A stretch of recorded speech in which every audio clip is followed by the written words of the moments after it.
In this ayah, Allah has given us a very basic, something even a child can understand, but at the same time a very powerful look at Iman. Iman itself. Iman is the most basic thing, right? For any Muslim, any believer, Iman is the most basic thing. But Allah has given us this worldview that comes from Iman that is life-changing.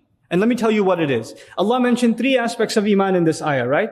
He mentioned, Man amana billahi wal yawmil akhiri wa amila salihan. These were the 3 things that were mentioned to be successful in the next life. La khawfun alayhim wa la hum yahzanun.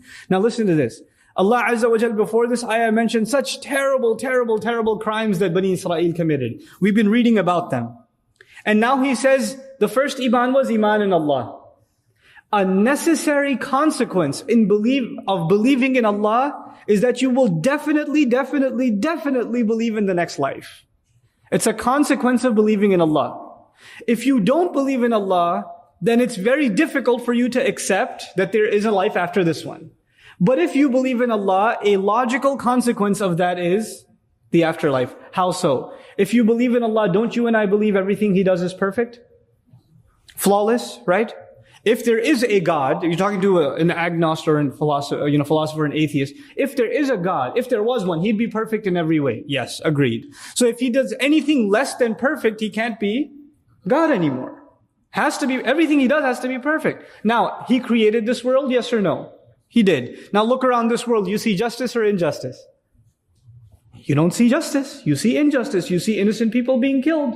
You see children dying of disease. You see murderers getting away with killing 1,000 people. When one man kills 10 people, what's the most you can do to him? What's the just punishment you can give him? You could kill him, okay, how many times?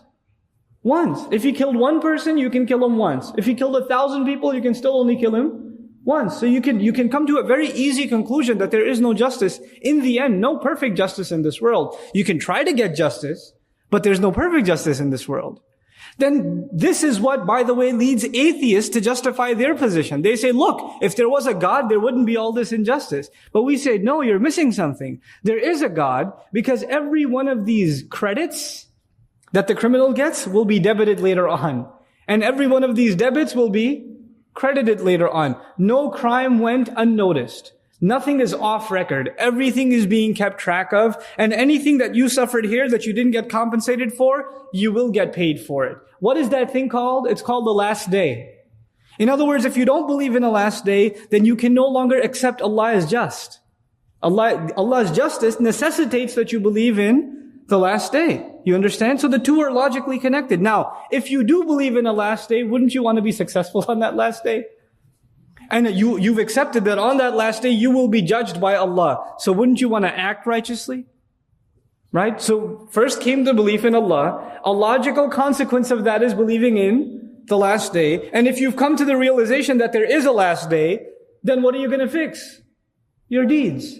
Such a powerful reality captured in just 3 phrases. Man amana billahi wal yawmil akhiri wa amila salihan. And this is the mentality of the believer inside these words. And all of this is connected. Now the reverse of this is also true. If you don't see yourself doing a lot of good deeds, what's weak? Belief in the akhirah is weak. I'm not so sure if I'm going to get rewarded all that much for what I'm doing, so it's not worth my time to do. There are other things that are taking my time because obviously I'm convinced that's a better use of my time.